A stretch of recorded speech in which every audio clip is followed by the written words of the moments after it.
안녕하세요. 전산회계 운용사 이제 2급 자격증 취득하는 과정입니다. 저는 박명희 강사이고요. 자, 관련된 자격증은요, 우리가 이제 필기 시험과 실기 시험을 따로따로 다른 날에 응시해서 필기 시험에 합격이 된 사람에 한해서 이제 실기 시험을 응시할 수 있고요. 필기 합격자가 실기까지 다 합격이 됐을 때, 그때 자격증이 이제 하나가 부여되는 시험입니다. 국가기술회계 자격증이고요. 그러니까 전산회계 운용사 자격증이요. 1급도 있고요. 2급도 있고요. 3급도 있는데 이 모든 자격증은 학점 인정도 꽤 많이 되고요.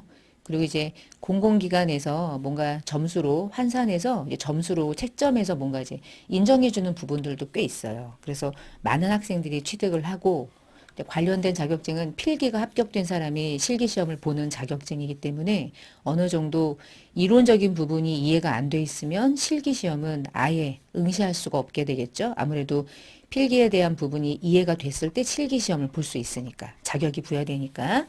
자, 본 자격증은 2023년도 버전입니다. 23년도 시험을 대비하는 과정이고요. 자, 필기 공부가 끝나서 합격이 되신 분들이 실기를 듣는 게 맞고요. 그다음에 두 번째는 우리가 실기는 프로그램을 활용해서 시험을 보는 건데 이 프로그램이 두 버전이 있는데 우리는 더존 그룹이 만든 스마트 A 버전 프로그램을 활용해서 실기 수업을 진행하니까 프로그램이 내가 원하는 프로그램인지 아닌지 그것도 잘 먼저 강의 들으시기 전에 점검하고 들어가시는 게 좋을 것 같아요. 근데 아마도 뭐 스마트 A 프로그램으로 시험을 거의 대부분 봅니다. 자, 이번 시간에는 자격증에 대한 이 수업을 진행하려면 실기 프로그램을 다운로드를 받아서 여러분 PC에 설치하셔야 되니까 그 부분에 대한 설명과 기초정보 등록 간단하게 좀 하는 연습을 좀 해볼 거예요. 자, 프로그램은요. 상공회의소 자격평가사업단 라이센스 코챔.net으로 들어가시면 되는데 거기 들어가시면 이제 가이드를 웹디스크 코챔.net으로 들어가라고 하는 이제 가이드가 나올 거예요. 그러니까 제가 화면을 조금 열어서 보여드리면 이렇게 생겼죠. 이게 그 대한상공회의소 자격증 홈페이지예요. 들어가셔서 뭐 전체 자료 들어가셔도 되고 여기 종목 속에 회계세무 카테고리 안으로 이제 커서 누르고 들어가신 다음에 들어갔죠? 아래쪽에 뭐 공개형 올라져 있는데 그거 같이 연습해 볼 거고요.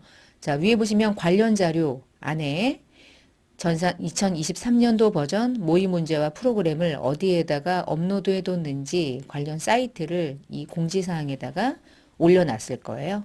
거기 들어가서 여러분이 다운로드를 받으시는 거예요. 용량이 뭐 작은 편은 아니기 때문에 여러분이 들어가서 자료를 다운받는 방식으로 왜 이렇게 클릭이 안 돼? 놀랬어. 자, 웹디스크 코챔.net으로 들어가시는데 웹디스크 접속하실 때 아이디는 코챔 찍으시고요. 패스워드는 111111 6개 입력하시면 돼요. 한번 열어볼까요? 이런 자료들이 그 안에 있는 겁니다. 자, 제가 웹하드를 열었고요. 저는 많이 들어가서 코챔 점 하시고 111111 입력한 거예요. 그리고 로그인 하고 뭐 좀 기다리고요. 요거 아니에요. 요건 2022년도 버전이라 여기 전산회계 운용사 이 문서로 들어가신 다음에 실기 모의고사 카테고리 안에 넣어놨다고 써 있었으니까 글로 들어가 보시면은 여기 있네요. 23년도 모의 문제와 프로그램. 자, 더블 클릭하시고 요거는 프로그램이고 밑에 있는 거는 공개형 문제. 근데 공개형 문제가 두 개가 있는 이유가 우리가 이제 공부하는 프로그램 자체가 스마트 A라고 그랬는데 그걸 다른 말로 S 플러스라고 불러요. 요걸 가지고 이제 우리가 시험을 보는 거고 요 캠프는 다른 프로그램 버전이에요. 이거는 요는 캠프가 아니라 요 버전을 가지고 보는데 요 안에 프로그램이 이 안에 저장되어 있어요. 이제 요 자료를 다운받으시면 돼요. 요걸 다운받으시면 되고요. 저는 다운을 받아놨어요. 제가 저 화면을 열어보면 이렇게 생겼죠. 다운받은 거 알지 풀면은 그 안에 프로그램이 두 개가 있을 거예요. 두 개가 있는 건데 우리는 캠프 ERP를 쓰는 게 아니라 스마트 A KCCI 2023년도 요 프로그램을 쓸 겁니다. 그러니까 요거는 지우시면 돼. 필요 없어. 우린 얘를 쓸 거니까. 자, 그럼 얘를 설치하는 방식 너무나 간단하죠. 더블 클릭을 해서 그냥 쭉쭉 설치하시면 돼요. 자, 이렇게 넘어오죠.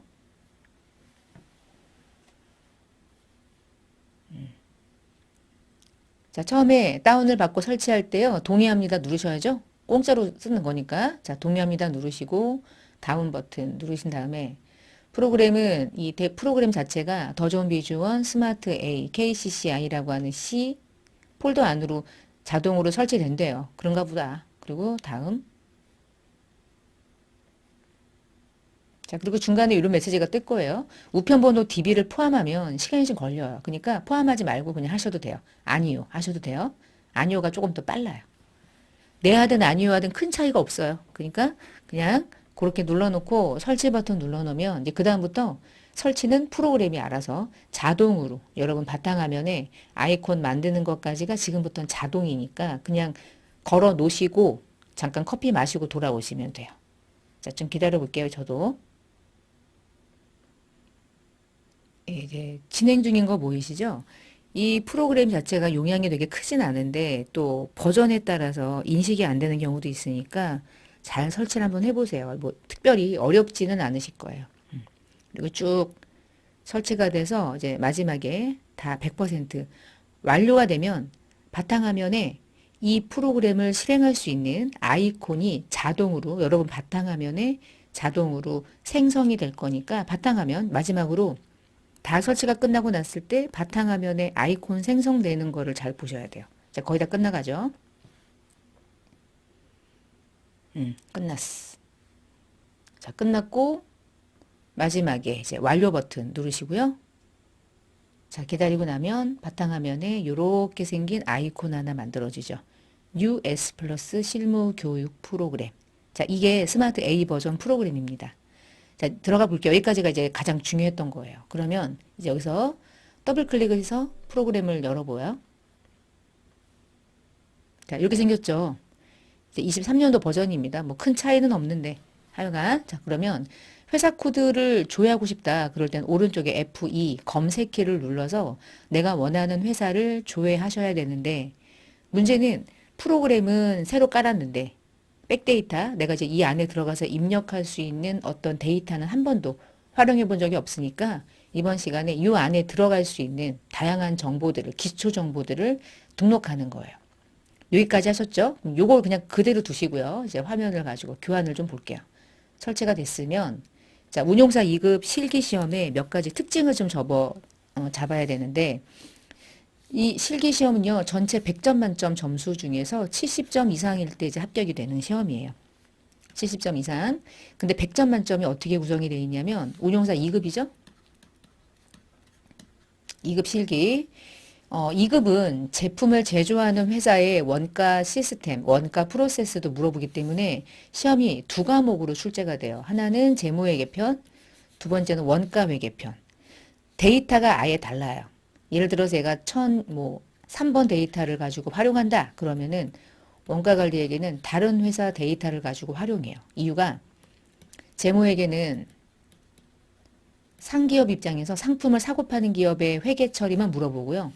원가 회계는 제조업의 입장에서 원재료가 그리고 노무비가 나머지 경비들이 어떻게 제품의 원가를 구성하는지 처음부터 마지막까지 원가를 마감해서 제조원가 명세서까지 만드는 게 시험 범위예요. 이렇게 얘기하면 이거 어려울 것 같죠? 제일 쉬워 이게. 배꼽 빠져, 배꼽 빠져. 너무너무 쉬워가지고. 그러니까 얘하고 문제를 푸는 방식도 다르지만 아예 활용하는 데이터가 아예 달라요. 분리해서 시험 보는 거야. 근데 그제 한 시간에 보는 거고요. 다시 그럼 재무회계 문제는 전체 점수가 몇 점이 몇 점이냐면 80점 100점이고 원가회계 문제는 전체 100점 만점 중에서 20점 벤점이에요. 재무회계는 네 가지 문제 유형으로 출제가 되는데 첫 번째는 거래처를 등록하시오. 그냥 심플한 문제 4점 주고요. 전표 입력하는 문제 36점 9문항 그리고 결산을 수행하는 문제 7문항 그리고 마지막에 장부를 줘야 하는 문제로 6문제 얘는 12점 점수를 좀 작게 주죠. 얘는 어차피 뭐 장부만 좋아하면 되니까 2점씩 얘는 4점씩 얘도 4점씩 얘는 2점씩 이런 식으로 그리고 마지막에 원가 계산에서 실무 프로그램에다가 뭔가 입력하는 문제가 원가 전체 문제가 5문항으로 구성이 되어 있는데 다 수행하게 되면 20점 만점 이렇게 나와요. 여러분 70점 맞으려면 재무를 다 맞아도 돼요. 재물을 담았고 원가를 빵점 맞아도 70이기는 해. 그런데 이 문제를 푸실 때 원가를 다 틀리기가 쉽지가 않아요. 엄청 쉬워요. 원가 엄청 쉽거든요. 그래서 전체를 잘 아울러서 70점 이상 합격 점수 맞추실 수 있으니까 얘네들이 좀 다양하게 구분돼서 문제가 나오고 어떻게 나오는지 이제 한 문제씩 풀어볼 거예요. 여러분이 실기하실 때 재무회계는 상기업이야. 상품만 취급해. 꼭 운용사 3급하고 똑같아. 근데 원가로 들어가면 이제 제품을 만들어내는 기업으로 아예 바뀌는 거야. 회사 자체가. 그렇게 생각을 하셔야 돼. 먼저요. 자, 70점 이상 맞춰봅시다. 자, 그럼 우리가 프로그램을 열어서 뭔가 활용을 해야 되니까 내가 다양한 연습을 할 수 있는 회사를 하나 등록을 할 거거든요. 그래서 요거 등록을 이제 이번 시간에 한번 해보고요. 관련된 다른 정보들도 넣어볼 거예요. 자, 여기서요. 회사 등록을 이 회사를 하나 등록할 건데 어떻게 하시는 거냐면 이 메뉴에서 여기 보면은 회사 등록이라고 있죠. 이 버튼을 클릭하시면 내가 이 회사를 등록할 수 있는 메뉴가 바로 열려요. 자, 열어볼까요? 회사 등록을 한번 열어볼까요? 회사 등록, 짠. 이렇게 생긴 메뉴가 열릴 거예요. 자, 이게 회사 등록을 하는 일단 첫 번째 메뉴입니다. 먼저 한번 데이터를 한번 넣어볼게요. 자, 회사 코드는 101번부터 9999까지 마음껏 넣을 수 있어요. 우리는 3000번으로 넣어볼게요. 그리고 회사 이름은요, 왼쪽에 보시면 강서재화예요. 그리고 구분은 당연히 법인입니다. 우리는 법인이고요. 그리고 당연히 사용할 거예요. 자, 우측으로 넘어가요. 자, 회계연도. 회계연도는 3기인데 올해가 23년도니까 22년도는 전년도 2기, 21년도는 1기, 뭐 이런 느낌으로 여러분 이해하시면 되겠죠. 그 다음에 아래쪽에 사업자 등록번호는 사업자 등록증상에 있는 내용을 입력하시면 되고요. 법인번호는 왼쪽에 법인번호 알려준 걸 보고 입력하시면 되고. 자, 여기서 질문. 선생님, 그러면 회사 등록부터 하는 게 시험입니까? 물어보잖아. 자, 회사 등록은 여러분 시험 볼 때 등록하지 않아요. 이미 다 등록이 돼 있어. 건드릴 필요도 없어. 수정도 안 해. 근데 우리는 이걸 왜 넣냐? 우리가 실무 프로그램을 이해하는 것도 중요하니까. 여러분 그냥 이거 안 하니까 입력 안 해버리면 또 그렇잖아. 내가 데이터를 입력하는 방법도 아예 모르는 상태에서 시험을 볼 수는 없으니까. 그래서 제가 요 입력을 좀 하는 거지. 꼭 넣어야 되냐? 나는 넣기 싫다. 그러면은 회사 이름이랑 사업자 번호 요 정도까지 넣고서 아무것도 안 넣어도 돼요. 그래도 사실은 상관없어요. 저기 대표자명 있죠? 여기 사업자 등록증상에 입력 안 하셔도 크게 문제는 없습니다. 사실은. 그러면 대표자 주민번호도 있으니까 그냥 넣어보는 거예요. 여러분이 나중에 어떤 분인지는 알 수는 없지만 대부분 이제 이렇게 잠깐만 프로그램을 이렇게 띄워놓고 이렇게 할게요. 회사 등록을 이렇게 올려서 프로그램을 아예 모르면 나중에 이제 어떤 회사 가더라도 활용이 없으니까 한번 해보는 거예요. 그 다음에 사업장 소재지에다가 서대문구 성산로 408을 우편번호까지 넣어버리면 뭔가 나중에 반영되는 것들이 좀 있거든요. 그래서 여기다 놓으시고 사업장 주소에다가 오른쪽 마우스를 누르신 다음에 여기 서울시 서대문구죠. 그럼 서대문구 선택하시고 성산로 408 하고 엔터를 치면 관련 주소가 뜨거든요. 얘가 끝이죠. 그리고 적용하시면 얘가 서대문구 성산로니까 구청은 서대문구청, 관할세무서는 서대문세무서 다 걸려요. 그게 지금 편해서 그걸 한번 등록해 보라고 하신 거고 해드린 거고요. 그 다음에 아래쪽에 업종 코드가 여기 보면은 생략이야. 업종 코드 굳이 필요 없고 우리는 뭐 넣을 거냐면 우리는 어떤 회사냐 여기 옮길게요. 도매와 소매를 하는데 재화, 신발 같은 거 그런 것들을 사고 판대. 자, 그럼 업태에다가 도매 및 소매업 넣어주시고요. 종목에다가 재화 정도 그리고 개업 연월일이 2021년도 3월 20일이야. 그러면은 설립과 개업이 같으니까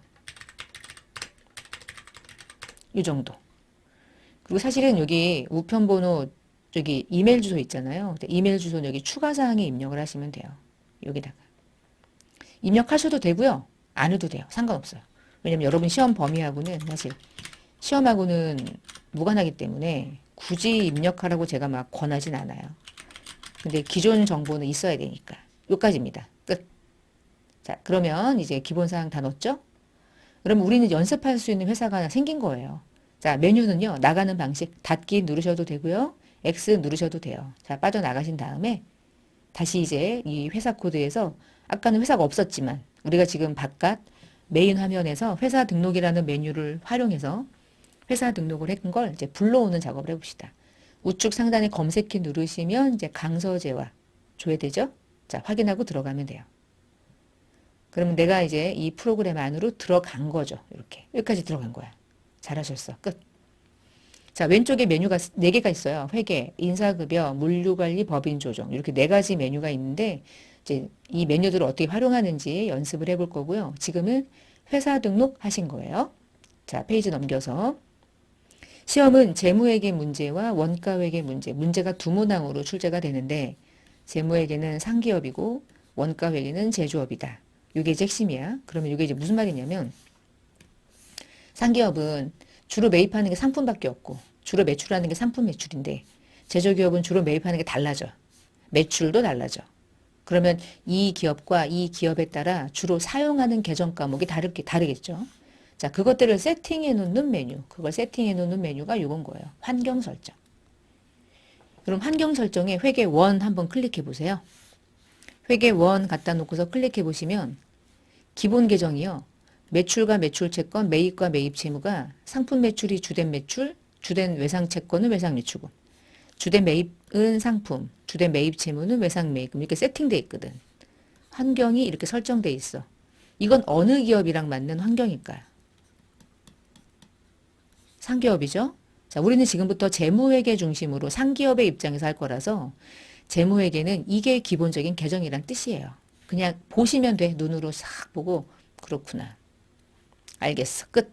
건드리시면 안 돼. 수정도 할 필요가 없어요. 여러분에게 물어보지 않아요. 이런 게 있구나. 아, 이 환경대로 뭔가 회계 처리가 되겠구나 정도예요. 매입 매출 전표 입력할 때. 일반 전표는 상관도 없고요. 그래서 이렇게 메뉴가 있구나. 환경 설정은 그런 거구나. 오케이. 나가시면 돼. 건드리시면 안 돼요. 대부분의 메뉴들은 건드리실 필요가 없어요. 그냥 그렇구나. 보시고 가는 거예요.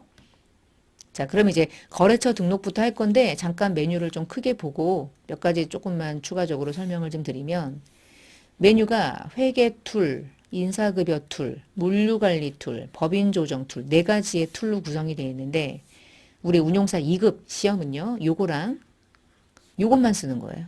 우리는 이걸 쓸 이유가 없고요. 요것도 안 써요. 메뉴는 있지만 사용하진 않아요. 메뉴는 있지만 절대 사용하진 않는다는 거. 자, 2가지 메뉴만 쓴다. 그리고 회계 메뉴가 여러 가지가 있는데 여러분은 시험 볼 때 요 아래에 있는 것 중에 부가세 신고서만 10분이지 나머지는 아무 관계가 없어요. 여러분 시험하고. 내 시험이랑 관계가 없어요. 나중에 백업 데이터를 복구할 때 이 메뉴는 쓰게 될 거야. 요건 중요해요. 제가 이제 실기 데이터베이스를 좀 드릴 거야. DB를. 그럼 DB를 백데이터를 여기다가 가져오는 작업은 복구야. 복구. 그건 여러분이 할 거고 나머지는 필요 없어. KIFRS로 조회하는 건 중요해요. 나중에 이걸 가지고 조회할 거고요.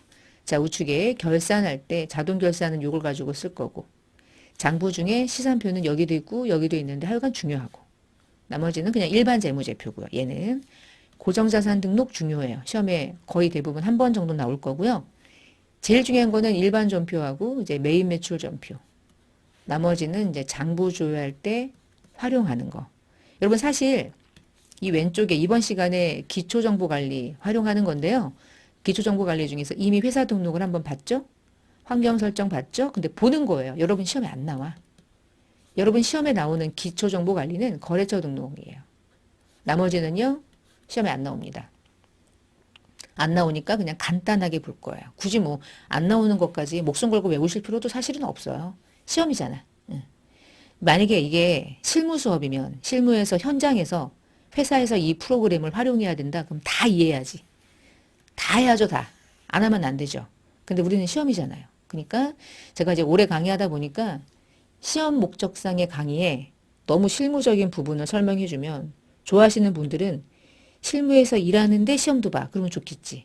근데 대부분은 시험만 본다는 전제하에 자격증 강의를 이제 개강하는 편이기 때문에 제가 다양한 이제 강의를 통해서 피드백을 받은 결과 너무 과한 설명은 이번 시간은 제하고 중요한 내용들만 가지고 접근해 볼게요. 자, 됐습니다. 자, 그러면 저는 이제부터 거래처 등록을 해볼 건데 거래처 등록은 시험에 나와요. 거래처를 등록하시오. 무조건 나와요. 시험에. 거래처 등록 메뉴를 열어서 자, 거래처 등록은 여기 있죠. 탭이 세 가지로 구분이 되어 있어요. 하나, 둘, 셋. 일반 거래처는 97999까지 써요. 금융기관은 그 다음 98000부터 99599까지가 금융기관이 쓰는 은행 있잖아요. 국민은행, 우리은행, 신한은행. 저는 국민은행 쓰거든요. 그러니까 국민은행만 머릿속에 맴돌아. 개인적으로. 자, 그러면 카드는 뭐 BC카드냐, 국민카드냐, 신한카드냐, 뭐 삼성카드냐 이런 거. 자, 우리가 입력을 할 때 일반으로 눌렀을 때 오른쪽에 보이는 거랑 금융기관 눌렀을 때랑 카드 눌렀을 때랑 자료가 다르잖아요. 그래서 좀 구분해서 거래처를 등록하는 것이구나. 그렇게 이해하시면 될 것 같아요. 자, 그러면 이제 한 개씩 넣어볼게요. 얘는 왜 넣냐면 여러분 이거는 넣어야 된다. 거래처가 없으면 입력을 못해. 우리가 채권 채무나 예적금 거래가 일어날 때마다 항상 거래처를 입력해야 되거든요. 근데 거래처 입력을 안 하면 코드가 불러오지 않아서 단순하게 입력하는 연습을 하더라도 거래처는 등록을 하셔야 돼요. 넣어볼게요. 첫 번째 코드는 201번을 걸고 회사 이름은 미래재화고요. 사업자 번호 보이죠? 10481-24017. 대표자 이름은 송중미. 여기다 구분이 매출이잖아? 그럼 얘는 매출거래처란 뜻인 거야. 그럼 매출 걸어주셔야 돼. 시험 볼 땐. 그리고 우측으로 와서 업태는 도매. 종목은 자파. 주소는 생략입니다. 자, 위에 보시면 거래 시작일은 23년도 1월 1일부터래. 얘를 바꾸라고 할 때가 있고 아무것도 관심 없으니까 바꾸지 마라고 할 때도 있어요. 가끔은 나올 때도 있고 안 나올 때도 있는데 대부분은 통상적으로 거래 시작일까지 수정하지는 않더라고요. 대충 요 정도까지만 입력을 하고 있고요. 두 번째 202번 코드로 두 번째 거래처 넣어볼게요. 평택재화 10781-31220 번호가 잘못 넣으면 빨간색으로 떠. 이상해서 봤더니 제가 입력을 틀렸어. 10781-31220 됐죠? 아, 손성구야? 이상하네 그치 이름이? 그 다음에 매입 오른쪽 제조 얘도 재화거래 그리고 23년도 1월 1일 됐어. 이렇게 해서 거래처 두 개 넣고 마지막 거래처 203번 산미가구 2178-1534 한미자 얘는 전체래요. 전체 우측 도매 가구 그리고 거래처 시작일은 2023년도 0101 자 여기까지 일반 거래처 등록해 본 거예요. 이거 왜 거냐면 나중에 일반 전표 이제 전표 입력할 때 외상매출금과 외상매입금이 어느 거래처한테 받은 거고 결제한 거고 이런 거래처 관리할 때 코드별로 입력을 해야 되니까 반드시 코드별로 거래처가 입력이 되어 있는 상태에서 그 거래처들을 여러분이 활용하는 거예요. 문제 푸실 때. 두 번째 이제 금융기관 좀 볼게요. 여러분 금융기관은 여기 오른쪽에 보시면은 이게 98001부터 출발하잖아. 그러면 같은 메뉴지만 이제 금융기관으로 들어가는 거예요. 이렇게 오른쪽으로 넘어가서 자, 은행은요, 위에 보시면은 이게 이제 거래처고요. 위에 은행 등록이라고 있잖아요. 그 은행 등록은 이 은행별로 코드를 따로 관리해서 그 은행 코드, 은행 코드. 국민은행은 몇 번 코드를 쓰고, 하나은행은 몇 번 코드를 쓰고, 그러면 나중에 어음을 주고받을 때도 그 코드를 사용하기 위해서 은행 등록을 먼저 하고 등록하는 게 좋은데, 그 은행 등록하는 게 이제 우측 상단에 기능도우만의 은행 등록이 있어. 숨어 있어. 거기 들어가서 먼저 100번 코드에다가 국민은행 하나 걸어주고 200번 코드에다가 하나은행을 먼저 걸어주란 뜻이에요. 요거 여러분 시험에 나오나요? 물어보면 은행 등록은 시험에 안 나와. 거래처를 그냥 등록하는 은행은 미리 등록해놔요. 문제에서 은행 등록을 따로 하지는 않아요. 알려드린 거예요. 제가. 자 그러면 하나씩 넣어봅시다. 98001 국민은행 역삼지점까지 입력하실 필요는 없어요. 뭐 지점이 중요한 게 아니니까. 자, 계좌번호 12541-244-2478 이렇게 넣는 게 여러분 시험인 거야. 자, 얘는 정기 예적금이 아니고 그냥 일반 예적금이래. 일반 예적금. 그럼 일반. 사용하니까 쓰시고 여기서 엔터를 치면 밑으로 떨어지거든요. 흐름상. 여기서 우측으로 넘어가야 되잖아요. 추가로 넣어야 되니까. 그럴 때는 마우스로 올라가거나 아니면 여기서 탭키를 누르시거나.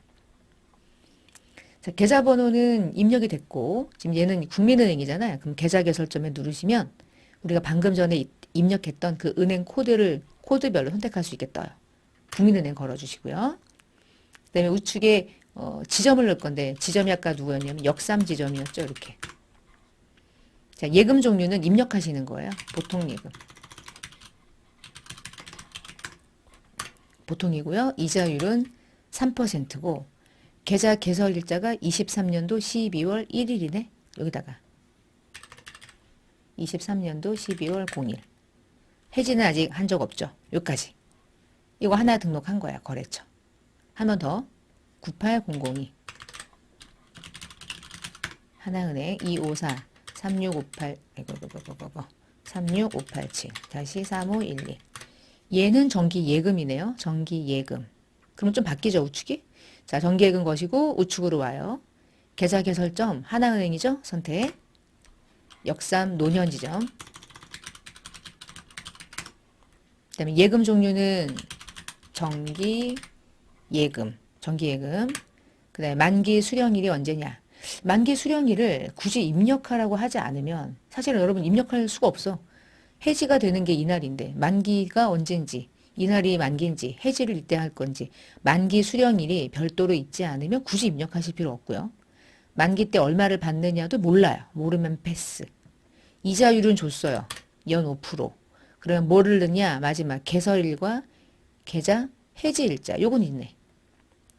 자, 밑에 보니까 개설일이 언제죠? 2023년도 0201에서 23년도 0131. 요거는 주어졌죠? 그러니까 주어진 건 넣고요. 주어지지 않은 건 입력하실 필요 없어요. 내가 만들어서 넣는 게 아니야. 얘는. 자, 이렇게 등록하는 문제입니다. 거래처 등록 끝. 넘어갈까요? 넘어가서 이제 카드 거래처.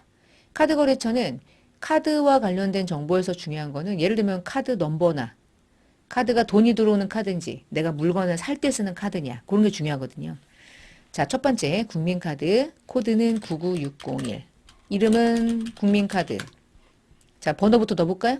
1111 다시 넣으시는 거야. 자동으로 이 사업자 번호가 아닌 한 세 자리, 두 자리, 다섯 자리 이런 식으로 자동으로 구분이 안 되기 때문에 카드 넘버는 입력을 하시고요. 자, 얘는 매입카드래. 매입카드는 우리 회사가 가지고 있는 법인카드 같은 거죠. 물건 살 때 긁는 카드, 매입카드. 자, 우측으로 넘어오시고 카드 구분해 보시면 회사 사업용 카드라고 써 있는 거 보이세요? 여기? 그게 이거야. 여기다가 놓으면 아래쪽에 너가 지금 들고 있는 이 카드 무슨 카드니? 개인 카드냐 회사 카드냐? 회사가 가지고 있는 사업용 카드냐? 그러면 2번 걸어라. 얘는 2번이네 그러니까. 회사가 가지고 있는 사업용 카드로 분류되어 있다고 문제에서 제시해 줬으니까. 그럼 2번 찍으시면 돼요. 그러면 회사 사업용으로 구분되고요. 그 다음에 카드 결제가 언제가 되느냐. 한 달 동안 쓰면 그 다음 달 25일에 결제가 되는 구조잖아요. 여러분도 그렇고. 자, 그 다음에 결제 계좌가 국민은행으로 결제가 된대. 그럼 FE 띄우시면 우리가 방금 전에 금융기관으로 국민은행 입력했던 거 있죠. 걔를 끌고 오는 거네요. 끌고 오네요. 자, 확인. 그 다음에 사용 한도는 5억이래요. 자, 또 추가로 입력할 거 있는지 봅시다. 유효기간 있네. 자, 유효기간은 요 아래쪽에 2020년도 0210에서 2025년도 0209 이렇게 있네. 그럼 입력할 수 있는 내용들은 전부 다 입력이 끝났나요? 네, 이렇게 하시면 돼요. 어려운 게 아니야, 거래처 등록은. 근데 이게 시험에 나올 수 있어요. 두 번째, 99602. 여러분, 국민카드랑 국민카드사는 상대방 업체가 우리 회사에 와가지고 카드로 결제를 하고 가면 카드 결제가 한 달 단위로 카드사에 청구해가지고 현금으로 들어오는 거잖아요. 얘는 매출인 거죠. 그리고 가맹점 번호가 들어가는 거예요. 557211 매출이죠. 그리고 오른쪽 넘어가서 입금 계좌가 어디로 들어가냐. 얘도 같은 국민이니까 국민은행으로 들어온다. 그리고 돈이 들어올 땐 3%만큼 수수료가 제하고 들어온다는 뜻이고, 마지막으로 넣어야 될 거는 사업자 번호는 상관없고 계약 기간이 21년도 10월부터 언제까지 써 있네요. 그쵸? 여기 아래쪽에 보면 계약 시작일 보이시죠? 여기 계약 시작일에다가 2021년도 10월 8일부터 2026년도 10월 7일까지 제가 이 계약 시작일과 계약 종료일 입력한 거예요. 알려져 있는 우리가 눈에 보이는 것만 옮겨서 입력하시면 되겠습니다. 이렇게 거래처를 등록하는 문제는 예를 할 수도 있고 예를 할 수도 있고 예를 할 수도 있는데 대부분은 일반 거래처를 추가로 등록하는 문제가 나와요. 한 문제. 무조건 나올 겁니다. 이렇게 입력하는 방법만 이해하고 계시면 돼요. 뭐 이거 연습을 많이 해야지만 잘하냐는 아니잖아. 넣으면 되니까. 정보만 넣으면 되니까. 자, 거래처 등록은 왜 중요하냐? 그럼 나중에 이 밑에 보면 우리가 외상매출금, 외상매입금, 미수금, 선급금, 대여금, 가지급금, 보증금 뭐 등등등등. 누구 건데? 누구 건데? 누구 건데? 막 이런 거 있잖아요. 누구 건데? 가수금은 거래처가 없겠다. 원인 불명이니까. 그렇지만 또 갚을 걸 누구한테 줄 건데 막 이런 거 있죠. 이때 거래처를 지금 입력한 거래처 코드로 끌고 올 수 있게 해야 되기 때문에 거래처 등록을 반드시 이제 시험에서는 물어보는 것 같아요. 어렵진 않은데도. 자, 그러면요. 그 다음에 메뉴 중에 하나가 기초정보 등록하는 것 중에 이제 부서 등록하는 게 있는데, 여러분 보시면, 자, 이제 메뉴 한번 크게 열어볼게요. 부서 등록은 어디 가서 하시는 거냐면은 여기 가서 하는 거야. 물류관리에서. 여기 안 보이잖아. 여기 있어. 물류관리 부서 등록이 따로 있어. 여기. 이제 물류를 관리하는 회사들은 특히나 이제 제조원가에서 상대방으로 중요하고, 우리 시험에서는 그냥 간단하게 입력 정도만 하는 거예요. 자, 부서 코드부터 넣어볼까요? 부서 코드는 10번이고요. 부서 명칭은 영업부고요. 지금 보세요. 부서죠. 그러면 작업장 아니잖아요. 부서. 그 다음에 제조 판관 중에 판관이죠. 부문은 공통으로 걸으래. 끝. 할 거 없어. 이렇게 넣어놓는 거야, 그냥. 왜 넣는지는 이제 하나 설명을 좀 이따 드리고, 일단 쭉 한번 넣어보세요. 뭐 이게 너무너무 어려워가지고 환장하겠다. 뭐 그 정도면 모르겠는데 환장할 정도가 아니니까. 너무 쉬워가지고 깜짝 놀란 거죠. 이게 시험이라고? 이렇게. 이걸 왜 넣냐면 여러분 이게 회사에서는 복리후생비만 생각해봐. 부서가 막 3개 부서가 있어. 근데 1월 한 달 동안 복리후생비가 5천만 원이 나갔어. 너무 궁금한 게 뭐냐면 이 부서별로 얼마가 발생되는지 알고 싶어. 그럼 여러분 복리후생비 회계 처리할 때 복리후생비를 5천만 원을 한 방에 입력하는 게 좋아요. 부서별로 쪼개서 얘는 영업분 거 구분하고 관리부 거, 구매부 거 구분해서 복리후생비를 입력하는 게 더 얘를 가지고 뭔가 정보로서 활용 가치가 높아질까요? 당연히 쪼개는 게 높죠. 그러니까 대부분 실무에서는요. 부서별로 복리후생비가 얼마가 발생됐는지 접대비는 어느 부서가 제일 많이 썼는지 막 부서별로도 지네끼리 싸우고 장난 아니잖아요. 드라마 보면 맨날 그릿거리 하잖아요. 왜 그 싸우는지 모르겠어. 그냥 회사에서 돈 주는 거 열심히 일하고 마음에 안 들면 관두면 되지. 그 회사에서 이렇게 목숨을 거는지 저는 개인적으로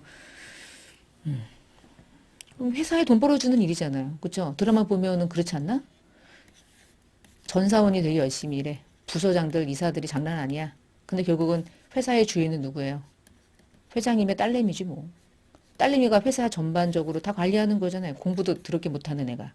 와가지고 갑자기 막 상무가 됐어. 드라마. 그래서 다 잘라? 다 죽여 막. 뭐 하는 짓인지. 우리나라만 이래. 하여간 그래서 이게 부서별로 비용을 관리하고 어떤 부서에서 얼마만큼의 뭐 매출을 일으키는지 막 이런 거. 그런 거 관리하려고 하는 거예요. 근데 이거 여러분 시험에 이거를 등록하는 건 나오지도 않고요. 이걸 가지고 입력할 때 얘를 구분하는 것도 하지는 않아요. 근데 프로세스의 구성상 중요하긴 한 거야. 이것도 나름의 ERP거든요. 자, 그 다음에 제일 중요한 건 이제 품목이에요. 품목 등록은 어떻게 하는 건지 좀 해볼게요. 물류관리의 기초 등록에서 여기 아래 품목 등록. 지금 우리가 공부하는 거는 상기업의 입장인 재무회계니까 우리가 사고 파는 거는 상품밖에 없는 거야. 근데 만약에 전체를 누르고 입력하면 상품을 계속 선택해야 되는데 그냥 아싸리 처음부터 상품으로 들어와 버리면 다 상품으로 입력이 되기 때문에 상품을 또 걸면서 우리가 고민할 필요는 없으니까 상품으로 들어와서 입력을 하는 게 훨씬 더 빠르기는 하겠네. 그쵸? 그럼 상품으로 들어와서요. 우리가 판매하는 상품의 종류가 다양할 거 아니야. 우리는 신발을 가지고 판매하는 회사니까 신발의 이름, 신발 하나하나가 각각의 상품이겠지. 첫 번째, 101번 코드로 되어 있는 상품은 여성 구두래. 규격은 501이고 분류는 따로 안 하지만 이 기준 단위가 EA래요. 그럼 EA를 쓰시면 돼, 여기다가. 영문으로. 대문자로 쓰래. 대문자로. 이렇게 끝. 별거 없죠? 자, 두 번째. 202번으로 등록할 상품의 이름은 남성 구두고 남성 구두는 6017 넘버를 가지고 있고 똑같아요. EA. 왜 박스로 수량을 단위를 계산할 수도 있잖아. 근데 얘는 기준 단위가 한 개당이라고 보시면 되는 거예요. 좀 올려야 되겠다. 올리고요. 한 번 더. 자, 305번 코드로 구성이 되어 있는 상품의 이름은 슬리퍼래. 해놓고 여기서 영문으로 이렇게 하면 되죠. 뭐. 상품을 등록하는 이유는 이게 왜 중요하냐면 뒤에서 상품이 들어오고 나갈 때마다 그냥 상품이 아니라 여성 구두가 몇 개 들어왔는데 얼마짜리가, 남성 구두는 얼마, 각각 가는 거야. 품목별로. 그래서 우리 시험에서는 품목별로 회계 처리를 다 나눠서 입고 처리하기 때문에 이 상품을 등록하는 것은 진짜 중요해요. 요거는 매우 중요하니까 이 정도는 여러분이 이제 기본적으로 입력을 하는 이유가 있다 정도를 알고 계시면 되고. 됐죠? 그러면 이제 그 다음 장에 한번 가볼게요. 우리 교환 마지막에 보시면요. 이 품목들이 여성 구두, 남성 구두, 슬리퍼가 전년도에 넘어온 수량과 단가가 있을 거 아니에요. 이제 그걸 등록하는 거야. 이 초기 2월이라는 말을 초기를 바꾸면 기초자다. 전년도 기말이 이번 연도 기초가 됐는데 그게 몇 개가 얼마씩이 넘어왔는지를 등록하는 것도 동시에 이 물류관리에서 해요. 여러분 봐요. 물류관리에서 품목 등록이 돼야지 초기 2월도 할 수 있겠죠. 자, 상품을 거시고요. 여기서 첫 번째 여성 구두 한번 조회해볼까? 이제 더블 클릭하면 조회되죠. 여성 구두 선택하시고 여성 구두는 규격과 단위를 입력한 걸 이제 끌고 오는 거예요. 자, 그럼 얘는 몇 개가 넘어왔냐면 50개가 넘어왔고 단가가 20만 원이었대. 전체 금액이 1000만 원이었던 거지. 오른쪽에 창고까지는 안 넣어요. 자, 넘어가서 두 번째. 두 번째는 자산의 명칭이 남성 구두고 품목은 60개고 단가는 21만 원짜리. 요렇게. 자, 세 번째. 상품 세 번째 자산의 명칭은 슬리퍼고 슬리퍼는 148개 넘어왔고 하나당 5만 원짜리. 740만 원이네. 자, 여기까지 하면 현재 전년도의 상품은 얼마가 기말재고 자산이고 이번 연도의 기초는 얼마냐. 결국 이거네요.